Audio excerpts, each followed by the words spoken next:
இன்றைய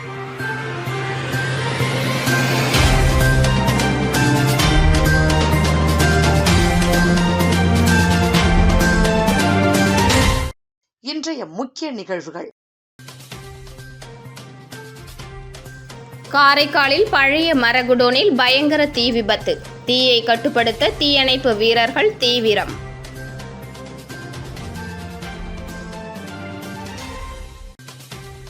குதிரை பேர அரசியலில் தாவேக சிறப்பாக செயல்படுகிறது. பாஜக தேசிய மகளிர் அணி தலைவர் வானதி சீனிவாசன் பேட்டி.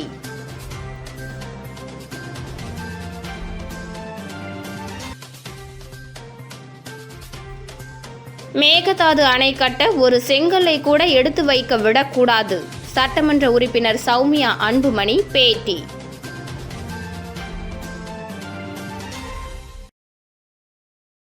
குதிரை பேர அரசியலில் தமிழக வெற்றிக் கழக அரசு சிறப்பாக செயல்படுகிறது. இன்றும் பாஜக ஆளும் மாநிலங்களிலும் ஆளுநர்கள் ஆய்வு நடத்துவதாக பாஜக தேசிய மகளிர் அணி தலைவர் வானதி சீனிவாசன் தெரிவித்துள்ளார்.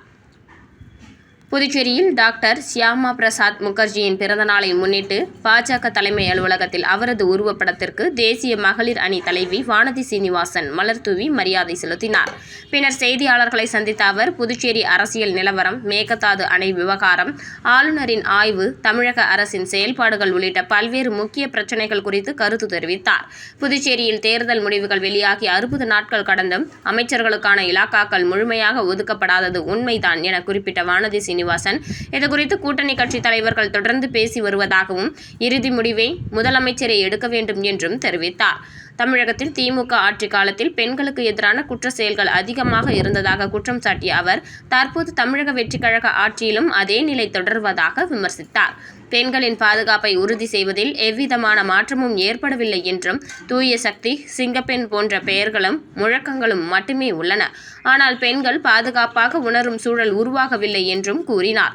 காவல்துறையினரின் சீருடையில் மாற்றம் செய்வது மட்டுமே போதாது, பெண்களின் பாதுகாப்பில் உண்மையான மாற்றம் ஏற்பட வேண்டும் என வலியுறுத்தினார். அரசியல் கட்சிகளில் நிலவும் குழப்பங்களை பயன்படுத்தி சட்டமன்ற உறுப்பினர்களை விலைக்கு வாங்கும் முயற்சிகள் நடைபெற்றுவதாகவும், குறுகிய காலத்திலேயே சில எம்எல்ஏக்கள் ராஜினாமா செய்து தமிழக வெற்றிக் கழகத்தில் இணைக்கப்படுவதாகவும் அவர் குற்றம் சாட்டினார். குதிரை பேர அரசியலில் தமிழக வெற்றிக் கழக அரசு சிறப்பாக செயல்படுகிறது என்று விமர்சித்தார். மேகதாது அணை விவகாரம் தொடர்பாக பேசிய அவர் எந்த சூழ்நிலையிலும் தமிழ்நாட்டின் நீர் வழங்கல் உரிமைகள் பாதிக்கப்படக்கூடாது என்பதில் பாஜக உறுதியாக இருப்பதாக தெரிவித்தார். உச்சநீதிமன்றத்தின் தீர்ப்பை மதிக்க வேண்டும் என்றும், காவிரி ஆற்றின் குறுக்கே மேகதாதுவில் அணை கட்ட வேண்டும் என்பது கர்நாடக பாஜகவின் நிலைப்பாடாக இருந்தாலும் அதனை தமிழ்நாடு மற்றும் புதுச்சேரி பாஜக கடுமையாக எதிர்க்கும் என்றும் கூறினார். கர்நாடக முதலமைச்சர் டி.கே. சிவக்குமாரின் செயல்பாடுகள் மீது மக்கள் அதிருப்தியில் இருப்பதாகவும், அந்த அதிருப்தியை திசை திருப்பும் முயற்சியாகவே மேகதாது விவகாரம் கையில் எடுக்கப்பட்டுள்ளதாகவும் அவர் குற்றம் சாட்டினார். ஆளுநர்கள் மேற்கொள்ளும் ஆய்வுகள் குறித்து எழுந்துள்ள விமர்சனங்களுக்கு பதிலளித்த அவர் மக்களுக்கு பிரச்சினைகள் ஏற்பட்டால் அவற்றை ஆய்வு செய்யும் அதிகாரம் ஆளுநருக்கு சட்டப்படி இருப்பதாக கூறினார். அரசின் செயல்பாடுகள் குறித்து கேள்வி எழுப்பும் உரிமையும் ஆளுநருக்கு உள்ளது என்றார். வைகை நதி தமிழ்நாட்டில் மட்டுமல்ல, இந்தியாவின் முக்கியமான நதிகளில் ஒன்றாகும் என்றும், பழமையான நகரமான மதுரையின் வாழ்வாதாரத்துடன் தொடர்புடைய அந்த நதியின் தற்போதைய நிலை கவலைக்குரியதாக இருப்பதால் ஆளுநர் தனது ஆதங்கத்தை வெளிப்படுத்தியுள்ளதாகவும் தெரிவித்தார். ஆய்வு மேற்கொள்வது வேறு, நிதி ஒதுக்குவது வேறு என்றும், பாஜக ஆளும் மாநிலங்களிலும் ஆளுநர்கள் தொடர்ந்து மாவட்ட வாரியாக ஆய்வுகளை நடத்தி வருவதாக குறிப்பிட்டார். தற்போது துணை குடியரசுத் தலைவராக உள்ள சி.பி. ராதாகிருஷ்ணன் ஜார்க்கண்ட் மாநில ஆளுநராக இருந்தபோது அனைத்து மாவட்டங்களிலும் ஆய்வு நடத்தியதை உதாரணமாக சுட்டிக்காட்டினார். அரசு திட்டங்களுக்கு தொடர்ந்து புதிய பெயர்கள் சூட்டப்படுவது, கல்வெட்டுகள் அகற்றப்படுவது மற்றும் பெயர் மாற்றங்கள் மேற்கொள்ளப்படுவது கடந்த ஆட்சியிலும் நடந்தது, தற்போதும் தொடர்கிறது என்று அவர் விமர்சித்தார். மாற்றம் என கூறப்பட்டாலும் நடைமுறையில் எந்த அடிப்படையான மாற்றமும் நிகழவில்லை என்றார். சர்வதேச சந்தையில் கச்சா எண்ணெய் விலை குறைந்துள்ள நிலையில் எரிபொருள் விலை குறைப்பு குறித்து எந்த கேள்விக்கு பதிலளித்த அவர், கடந்த காலத்தில் கச்சா எண்ணெய் விலை பல மடங்கு உயர்ந்தபோதும் மக்களுக்கு பெரிய அளவில் சுமை ஏற்படாத வகையில் மத்திய அரசு நடவடிக்கை எடுத்ததாக கூறினார். போர் சூழல்களின் போது எண்ணெய் விலை மிகவும் அதிகரித்திருந்தாலும் அதனை முழுமையாக மக்களிடம் சுமத்தாமல் அரசு நஷ்டத்தை ஏற்று எரிபொருள் விநியோகம் செய்ததாகவும், தற்போது ஏற்பட்டுள்ள நிலைமைகளின் அடிப்படையில் இந்த இழப்புகளை ஈடுகட்டும் நடவடிக்கைகள் மேற்கொள்ளப்பட்டுள்ளதாகவும் விளக்கம் அளித்தார். பாஜகவிலிருந்து சிலர் விலகி செல்வது குறித்து கேட்கப்பட்ட கேள்விக்கு பதில் அளித்த அவர், அண்ணாமலை முன்பு கட்சியில் இருந்தார், தற்போது தற்போது இல்லை என்றாலும் பாஜகவை பொறுத்தவரை பலர் கட்சியில் சேர்வதும் விலகுவதும் இயல்பான அரசியல் நிகழ்வுகள் என்றும் இதனால் கட்சிக்கு பெரிய அளவில் பாதிப்பு ஏற்படாது என்றும் தெரிவித்தார். தமிழக வெற்றி கழக தலைவர் விஜய் குறித்து கருத்து தெரிவித்த அவர், திரைப்படங்களில் வருவது போன்ற வசனங்களை மட்டுமே பேசுகிறார், ஆனால் நடைமுறையில் எந்த மாற்றமும் ஏற்படுத்தப்படவில்லை என்று விமர்சித்தார். மேலும் தமிழக வெற்றி கழகத்தை சேர்ந்தவர்கள் நேரடியாக பணம் பெற்றுக்கொண்டு வழக்கறிஞர் நியமனங்களில் தலையிடுவதாகவும், அரசு வழக்கறிஞர்கள் நியமனத்தில் கையூட்டு பெறப்படுவதாகவும், வழக்கறிஞர் என்ற முறையில் தான் இதனை கூறுவதாகவும் வானதி சீனிவாசன் குற்றம் சாட்டினார்.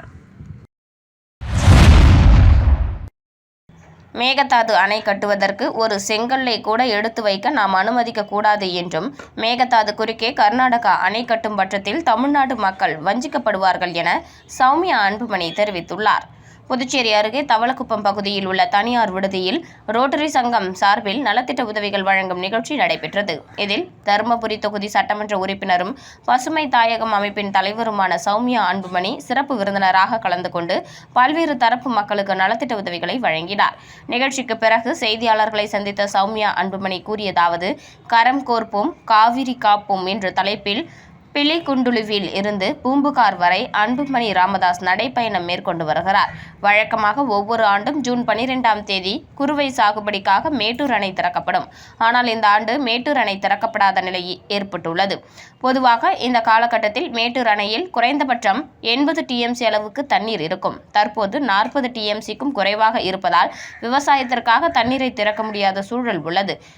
இந்த தண்ணீரில் உள்ள ஒரு பகுதி விவசாயத்திற்கும், மீதமுள்ள தண்ணீர் குடிநீர் தேவைக்காகவும் பயன்படுத்தப்பட்டு வருகிறது. கர்நாடகாவில் ஏற்கனவே 4 அணைகள் கட்டப்பட்டுள்ளதால் தமிழகத்திற்கு காவிரி நீர் வருவதில் சிக்கல் ஏற்பட்டுள்ளது. மேகதாது அணை கட்டப்பட்டால் தற்போது தமிழகத்திற்கு கிடைத்து வரும் தண்ணீரும் கிடைக்காத நிலை உருவாகும்.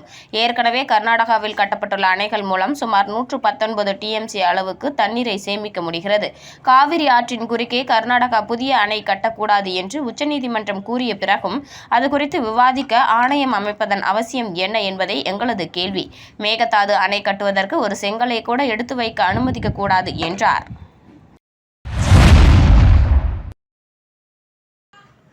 நெடுங்காடு அருகே பயங்கர தீ விபத்து. பழைய இரும்பு மற்றும் மர குடோன்கள் எரிந்து சேதம். தீயை அணைக்கும் பணியில் பல்வேறு தீயணைப்பு படையினர் தீவிரம். காரைக்கால் மாவட்டம் நெடுங்காடு தொகுதிக்கு உட்பட்ட மேலகாசக்குடி பகுதியில் வயல்வெளியில் கொளுத்தப்பட்ட விவசாய கழிவுகளால் ஏற்பட்ட தீ பல்வேறு வயல்களில் வேகமாக பரவியது. பலத்த காற்று வீசியதால் தீ அருகில் உள்ள அம்பேத்கர் நகர் பகுதியில் பரவி அங்கிருந்த பழைய இரும்பு பொருட்கள் வைக்கப்பட்டிருந்த குடோன் மற்றும் மரக்கடை குடோனையும் தீக்கிரையாக்கியது. இதனால் அப்பகுதி முழுவதும் கரும்புகை சூழ்ந்து புகை மண்டலமாக காட்சியளித்தது. தீயின் தாக்கம் அதிகமாக இருந்ததால் அப்பகுதியில் பெரும் பரபரப்பு ஏற்பட்டது. தகவல் அறிந்து காரைக்கால் மாவட்டத்தில் உள்ள 2 தீயணைப்பு நிலையங்களில் இருந்து தீயணைப்பு வாகனங்கள் விரைந்து வந்து தீயை அணைக்கும் பணியில் ஈடுபட்டன. மேலும் ONGC மற்றும் காரைக்கால் துறைமுகத்தின் அதிநவீன தீயணைப்பு வாகனங்களும் மீட்பு பணியில் இணைந்தன. இருப்பினும் தீயின் வீரியம் அதிகமாக இருந்ததால் தமிழகத்திலிருந்தும் கூடுதல் தீயணைப்பு வாகனங்கள் வரவழைக்கப்பட்டு தீயை கட்டுப்படுத்தும் பணிகள் தீவிரமாக நடைபெற்று வருகின்றன. தீ விபத்து நடைபெற்ற இடத்தை புதுச்சேரி அமைச்சர் GNS ராஜசேகரன், நெடுங்காடு தொகுதி சட்டமன்ற உறுப்பினர் விக்னேஸ்வரன், துணை மாவட்ட ஆட்சியர் பாலு, மண்டல காவல் கண்காணிப்பாளர் சுபம் சுந்தர் கோஷ் மற்றும் பழனிவேலு ஆகியோர் நேரில் பார்வையிட்டு தீயை கட்டுப்படுத்தும் மற்றும் மீட்பு பணிகளை விரைவுபடுத்த அதிகாரிகளுக்கு உத்தரவிட்டனர்.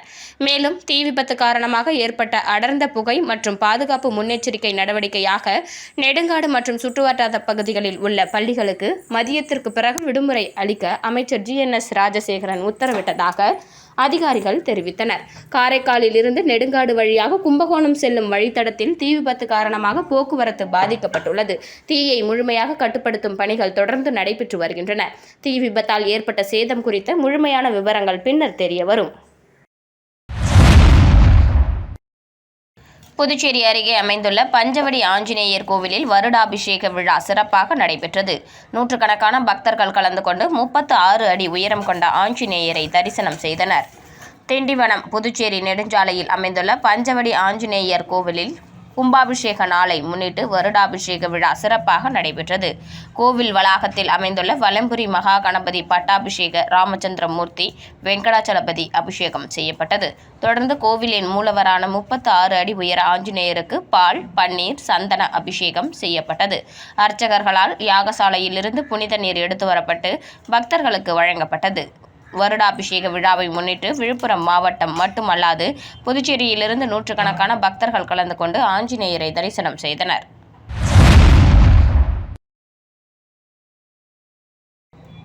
புதுச்சேரியில் நடைபெற்ற தென்னிந்திய அளவிலான சீனியர் ஹாக்கி போட்டியில் பெங்களூரு ரயில் சக்கர தொழிற்சாலை அணி முதலிடம் பிடித்து சாம்பியன் பட்டத்தை வென்றது. 3 நாட்கள் நடைபெற்ற போட்டியில் தமிழகம், கர்நாடகா, புதுச்சேரி உள்ளிட்ட மாநிலங்கள் மற்றும் மத்திய, மாநில அரசு துறைகளைச் சேர்ந்த 22 அணிகள் 400 வீரர்கள் பங்கேற்று விளையாடினர். Puducherry major Dhyan Chand hockey club சார்பில் தென்னிந்திய அளவிலான 2ஆம் ஆண்டு சீனியர் ஹாக்கி போட்டிகள் குருவிநத்தம் கவிஞர் பாரதிதாசன் அரசு உயர்நிலைப்பள்ளி மைதானத்தில் நடைபெற்றன. 3 நாட்கள் நடைபெற்ற இந்த ஹாக்கி போட்டியில் தமிழகம், கர்நாடகா, புதுச்சேரி மற்றும் மத்திய, மாநில அரசு துறைகளில் இருந்து 22 அணிகளைச் சேர்ந்த சுமார் 400 வீரர்கள் களமிறங்கி தங்களது திறமைகளை வெளிப்படுத்தினர். போட்டிகள் அனைத்தும் நாக் அவுட் முறையில் நடத்தப்பட்டன. இறுதிப் போட்டியின் முடிவில் பெங்களூரு ரயில் சக்கர தொழிற்சாலை அணி முதலிடம் பிடித்து சாம்பியன் பட்டத்தை வென்றது. தமிழக காவல்துறை அணி 2வது இடத்தையும், தமிழக வருமான வரித்துறை அணி 3வது இடத்தையும் பிடித்தன. Kuruvinatham major Dhyan Chand hockey club அணி 4வது இடத்தையும், புதுச்சேரி காவல்துறை அணி 5வது இடத்தையும் பிடித்தன. இதனைத் தொடர்ந்து நடைபெற்ற பரிசளிப்பு விழாவில் முதலிடம் பிடித்த அணிக்கு ரூபாய் 50,000 ரொக்கப்பரிசும் கோப்பையும், 2வது இடம் பிடித்த அணிக்கு ரூபாய் 30,000 ரொக்கப்பரிசும் கோப்பையும், 3வது இடம் பிடித்த அணிக்கு 20,000 ரூபாய் ரொக்கப்பரிசும் கோப்பையும் வழங்கப்பட்டன. வெற்றி பெற்ற அணிகளுக்கு தொகுதி சட்டமன்ற உறுப்பினர் செந்தில்குமார் பரிசுகள் மற்றும் கோப்பைகளை வழங்கி பாராட்டு தெரிவித்தார். மேலும் இந்த போட்டியில் சிறப்பான ஆட்டத்தை வெளிப்படுத்திய வீரர்கள் தேர்வு செய்யப்பட்டு தேசிய அளவிலான போட்டிகளில் விளையாடுவதற்கான வாய்ப்பை பெற்றுள்ளதாக போட்டி ஏற்பாட்டாளர்கள் தெரிவித்தனர். புதுச்சேரியில் BNI பூஞ்சூர் புதிய வரலாறு. 450 வாரங்களை கடந்து 100க்கும் மேற்பட்ட உறுப்பினர்களுடன் முதல் டைமண்ட் சாப்டர். புதுச்சேரியில் செயல்பட்டு வரும் BNI பூஞ்சூர் சாப்டர் தனது 450வது வார வணிக கூட்டத்தை சிறப்பாக கொண்டாடியதுடன் 100க்கும் மேற்பட்ட உறுப்பினர்களை கொண்ட டைமண்ட் சாப்டர் என்ற புதிய மைல்கல்லை எட்டி புதுச்சேரி BNI வரலாற்றில் புதிய சாதனையை படைத்துள்ளது. இந்த வரலாற்று சிறப்பு மிக்க நிகழ்வில் BNI பாண்டிச்சேரி மாநிலத்தின் எக்ஸிகியூட்டிவ் டைரக்டர் இளங்கோ செந்தாமரை கண்ணன் கலந்து கொண்டு உறுப்பினர்களுக்கு வாழ்த்து தெரிவித்து சிறப்புரையாற்றினார். தொடர்ந்து சாப்டர் உறுப்பினர்களுடன் இணைந்து கேக் வெட்டி இந்த சாதனையை கொண்டாடினார். மேலும் ஒரே நாளில் 12 புதிய உறுப்பினர்கள் இணைந்ததன் மூலம் BNI பூஞ்சூர் 100 உறுப்பினர்களை கொண்ட கடந்த செஞ்சுரியன் சாப்டர் என்ற பெருமையையும் பெற்றது. இதன் மூலம் புதுச்சேரியின் முதல் டைமண்ட் சாப்டர் என்ற அங்கீகாரத்தையும் அதிகாரப்பூர்வமாக பெற்றுள்ளது. தற்போதைய நிர்வாக குழுவில் தலைவர் விக்னேஷ் கணேசன், துணைத் தலைவர் முத்துலட்சுமி, செயலாளர் கார்த்திக் ஆகியோர் சிறப்பான குழுப்பணியுடன் சாப்டரை வழிநடத்தி இந்த வரலாற்று சாதனையை நிகழ்த்தியுள்ளனர். இந்த வெற்றி தற்போதைய நிர்வாக குழுவின் முயற்சியால் மட்டும் உருவானதல்ல. கடந்த 450 வாரங்களாக சாப்டரை வழிநடத்திய அனைத்து முன்னாள் தலைவர்கள், நிர்வாகிகள் மற்றும் உறுப்பினர்கள் வழங்கிய அர்ப்பணிப்பு, ஒற்றுமை, பரஸ்பர ஒத்துழைப்பு மற்றும் தொடர்ச்சியான பங்களிப்பின் விளைவாக இந்த உயரிய சாதனை சாத்தியமாகியுள்ளது. கிவர்ஸ் கெயின் என்ற BNI-யின் தத்துவத்தை செயல்படுத்தி தொழில் முனைவோருக்கிடையே நம்பிக்கையையும் வலுவான தொழில் தொடர்புகளையும் உருவாக்கி எண்ணற்ற வணிக வாய்ப்புகளை ஏற்படுத்தி வரும் BNI பூஞ்சூர் சாப்டர் இனி மேலும் பல சாதனைகளை நோக்கி பயணிக்க தயாராக இருப்பதாக உறுப்பினர்கள் உறுதியளித்தனர். நிகழ்ச்சியின் சிறப்பம்சமாக சாப்டரின் வளர்ச்சிக்கும் உறுப்பினர் சேர்க்கை, தலைமைத்துவம் மற்றும் பல்வேறு பொறுப்புகளில் சிறப்பாக செயல்பட்டு சாதனை படைத்த பொறுப்பாளர்கள் மற்றும் உறுப்பினர்களுக்கு நினைவு பரிசுகள் வழங்கி கௌரவிக்கப்பட்டது. அவர்களின் அர்ப்பணிப்பு மற்றும் சேவையை பாராட்டி நடைபெற்ற இந்த கௌரவிப்பு விழா நிகழ்ச்சிக்கு மேலும் சிறப்பு சேர்த்தது. 450 வாரங்கள், 100க்கும் மேற்பட்ட உறுப்பினர்கள், முதல் டைமண்ட் சாப்டர். புதுச்சேரி BNI வரலாற்றில் BNI பூஞ்சூர் சாப்டர் பதித்திருக்கும் இந்த மைல்கல் தொழில் முனைவோர் உலகிற்கு ஒரு முன்னுதாரணமாக அமைந்துள்ளது.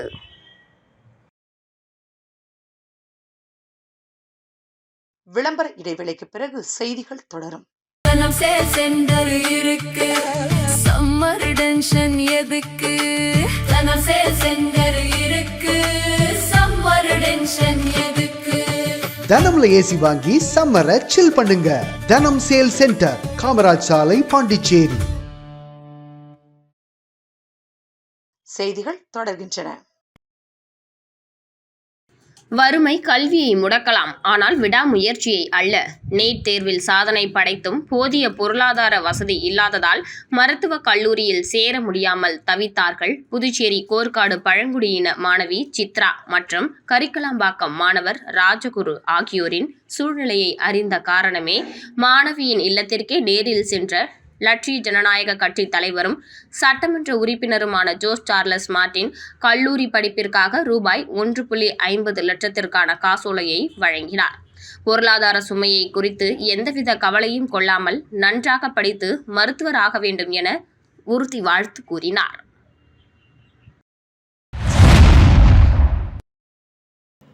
ஆச்சாரியா கலை மற்றும் அறிவியல் கல்லூரியில் 14வது பட்டமளிப்பு விழா சிறப்பாக நடைபெற்றது. ஆச்சாரியா கலை மற்றும் அறிவியல் கல்லூரியின் 14வது பட்டமளிப்பு விழா கல்லூரி வளாகத்தில் சிறப்பாக நடைபெற்றது.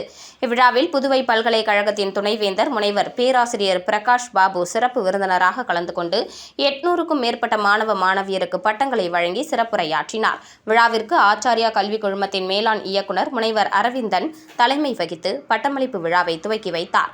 கல்லூரி முதல்வர் முனைவர் உஷா தேவி வரவேற்புரையாற்றினார். துணைவேந்தர் தனது உரையில் மாணவர்கள் சமூக பொறுப்புணர்வுடனும் உயர்ந்த நெறிமுறைகளுடனும் செயல்பட்டு தங்களது கல்வியை சமூக முன்னேற்றத்திற்கு பயன்படுத்த வேண்டும் என்றும் வாழ்க்கையின் அனைத்து துறைகளிலும் தொடர்ந்து முன்னேறி சிறந்து விளங்க வேண்டும் என்றும் வாழ்த்தினார். 2021, 2022, 2023 மற்றும் 2024ஆம் ஆண்டுகளில் இளங்கலை மற்றும் முதுகலை பட்டப்படிப்புகளை நிறைவு செய்த மாணவ மாணவியர் இவ்விழாவில் தங்களது பட்டங்களை பெற்றுக் கொண்டனர். மேலும் இந்திய தொழிற்சாலைகளின் கூட்டமைப்பின் தலைவர் நடராஜன் மற்றும் யுனைடெக் பிளாஸ்ட் 2 காம்போனன்ட்ஸ் பிரைவேட் லிமிடெட் நிறுவனத்தின் தலைவர் ஜெகதீசன் ஆகியோர் கௌரவ விருந்தினர்களாக கலந்து கொண்டு மாணவர்களுக்கு பட்டங்களை வழங்கி வாழ்த்துரை வழங்கினர்.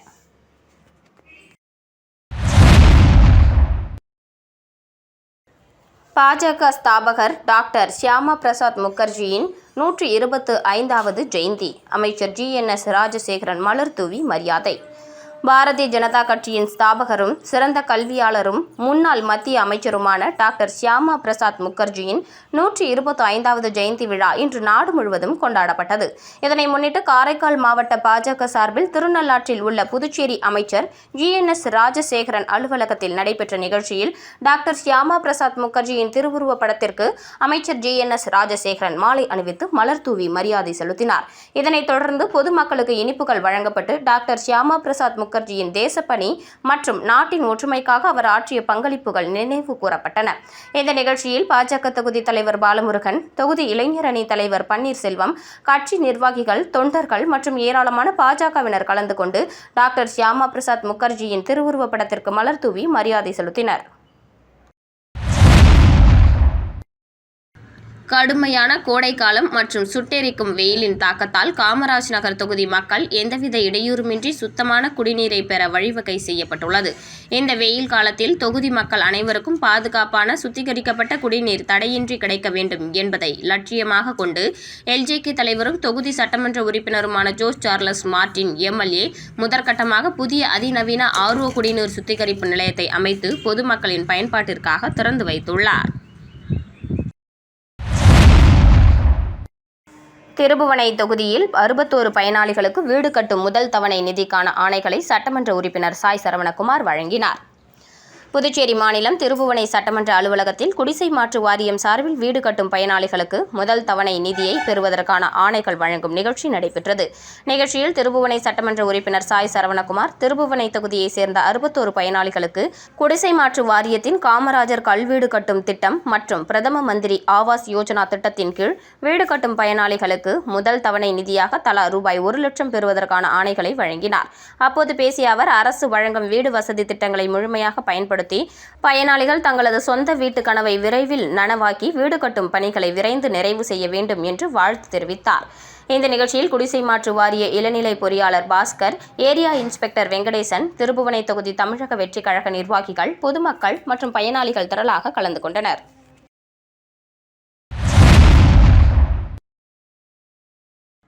உருவையாறு அரசு கிளை நூலக மேம்பாட்டு பணிக்கு பூமி பூஜை MLA ரவிக்குமார் துவக்கி வைத்தார். புதுச்சேரி மாநிலம் மங்களம் சட்டமன்ற தொகுதிக்குட்பட்ட உருவையாறு அரசு கிளை நூலகத்தை மேம்படுத்தும் பணிக்கான பூமி பூஜை விழா இன்று நடைபெற்றது. புதுச்சேரி பொதுப்பணித்துறையால் ரூபாய் 24,33,000 மதிப்பீட்டில் மேற்கொள்ளப்படும் நூலக மேம்பாட்டு பணிக்கான திட்டத்திற்கு அரசாணை பெறப்பட்டதை தொடர்ந்து முதல்வர் ரங்கசாமியின் ஆசியுடன் பூமி பூஜை விழா நடைபெற்றது. இவ்விழாவில் வில்லியனூர் சட்டமன்ற உறுப்பினர் ரவிக்குமார் கலந்து கொண்டு பூமி பூஜை செய்து நூலக மேம்பாட்டு பணிகளை துவக்கி வைத்தார். இந்த நிகழ்ச்சியில் பொதுப்பணித்துறை செயலர் டாக்டர் முத்தம்மா IAS, பொதுப்பணித்துறை தலைமை பொறியாளர் பொறியாளர் வீரச்செல்வம், கட்டிடங்கள் மற்றும் சாலைகள் கோட்ட செயற்பொறியாளர் வைத்தியநாதன், உதவி பொறியாளர் ஸ்ரீதரன், இளநிலை பொறியாளர் சண்முகப்பிரியா, முன்னாள் சேர்மன் பாலமுருகன், அரியூர் என்ஆர் காங்கிரஸ் பிரமுகர் கண்ணபிரான், ஏபிசி சங்கர் உள்ளிட்டோர் மற்றும் கிராம பிரமுகர்கள் பொதுமக்கள் திரளாக கலந்து கொண்டு விழாவை சிறப்பித்தனர்.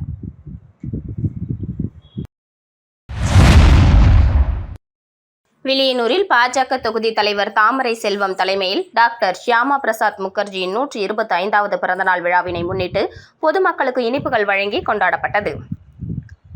பாரதிய ஜனசங்கத்தின் நிறுவனரும் தலைசிறந்த தேசபக்தருமான டாக்டர் ஷியாமா பிரசாத் முகர்ஜியின் 125வது பிறந்தநாள் பாஜகவினரால் நாடு முழுவதும் சிறப்பாக கொண்டாடப்படுகிறது.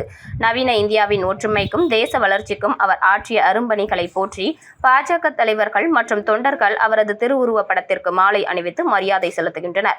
அதன் ஒரு பகுதியாக வில்லியனூர் கொம்யூன் பஞ்சாயத்து அருகே டாக்டர் ஷியாமா பிரசாத் முகர்ஜியின் 125வது பிறந்தநாள் விழாவினை முன்னிட்டு அலங்கரிக்கப்பட்ட திருவுருவப் படத்திற்கு மாலை அணிவித்து மலர் தூவி மரியாதை செலுத்தப்பட்டது. இதனைத் தொடர்ந்து பொதுமக்களுக்கு இனிப்புகள் வழங்கப்பட்டது. வில்லியனூர் பாஜக தொகுதி தலைவர் தாமரை செல்வம் ஏற்பாட்டில் நடைபெற்ற இந்த நிகழ்ச்சியில் மாநில பொதுச் செயலாளர் மோகன்குமார், மாவட்ட பொதுச் செயலாளர் கனகராஜன், மங்கலம் தொகுதி பொறுப்பாளர் கண்ணபிரான், வில்லியனூர் மாவட்ட துணைத் தலைவர் பாண்டுரங்கன் உட்பட ஏனைய மாவட்ட தொகுதி நிர்வாகிகள் கலந்து கொண்டு விழாவினை சிறப்பித்தனர். மீண்டும் இன்றைய முக்கிய நிகழ்வுகள். காரைக்காலில் பழைய மரகுடோனில் பயங்கர தீ விபத்து. தீயை கட்டுப்படுத்த தீயணைப்பு வீரர்கள் தீவிரம்.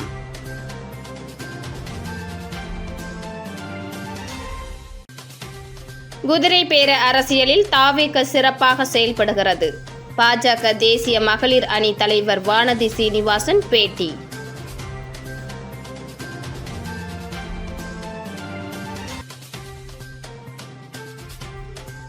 மேகதாது அணை கட்ட ஒரு செங்கல்லை கூட எடுத்து வைக்க விடக்கூடாது. சட்டமன்ற உறுப்பினர் சௌமியா அன்புமணி பேட்டி.